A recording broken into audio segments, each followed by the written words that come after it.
আল্লাহ যাকে মাফ করতে চাইবেন তাকে একটা পর্দার আড়ালে নিয়ে যাবেন, জিজ্ঞেস করুন, এই বান্দা এইসব কাজ করছো? এখন আল্লাহ জিজ্ঞেস করতেছেন, সে তো ভয়তে অস্থির হয়ে যাবে, কেন্দ্রে পাগল হয়ে যাবে। আল্লাহ করে ফেলছি, আমার মাফ করে দাও। আল্লাহ পাক তার জবানে সমস্ত পাপের কথা শুনে সে যখন অনুতপ্ত হয়ে কাঁদতে থাকবে, আল্লাহ বলবেন, যা মাফ করে দিলাম, জান্নাতে চলে যা। এইটা হচ্ছে হিসাবে ইয়াসির। আল্লাহুম্মা হাসিবনি হিসাবান ইয়াসিরা। কাবা শরীফ মানুষ যখন তাওয়াফ করে, এই তাওয়াফের ষষ্ঠ তাওয়াফে একটা দোয়া আছে। এই দোয়া আমি যখনই পড়ি আমি চোখের পানি রাখতে পারি না।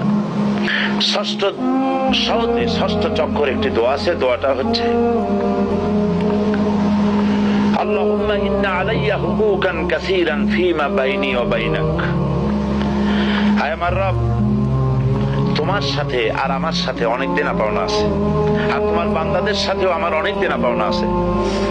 তা আমি তোমার বান্দাদের কাছে যে বিষয় ঋণী আছি, সেই ঋণ পরিশোধের জন্য তুমি আমাকে যোগ্যতা দাও, পরিশোধের তৌফিক দাও।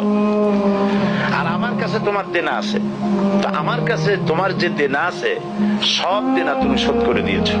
আমার চোখ দিয়েছো, মুখ দিয়েছো, কান দিয়েছো, স্বাস্থ্য দিয়েছো, বউ দিয়েছো, বাচ্চা দিয়েছো, টাকা দিয়েছো। আমার কাছে সৃষ্টি করে তোমার যা দেনা ছিল তুমি সব তো শোধ করে দিয়েছো, কিন্তু তোমার দেনা তো আমি কিছুই শোধ করতে পারি। তোমার দেনা আমার শোধ করার একটা পথ আছে মাবুদ, সেই পথটা হলো তুমি আমার মাফ করে দাও।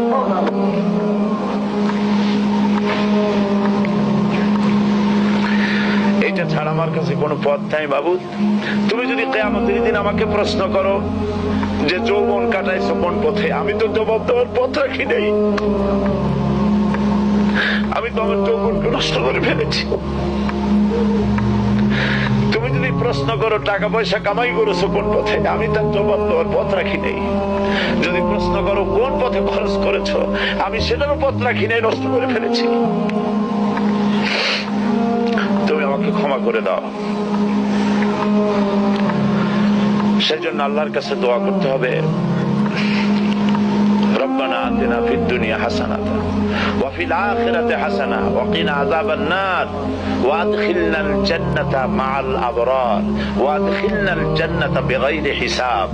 আল্লাহ, তোমার নেককার বান্দাদের সাথে আমাকে জান্নাত দিও, আর তুমি দয়া করে কিয়ামতে আমার কোনো হিসাব নিও না।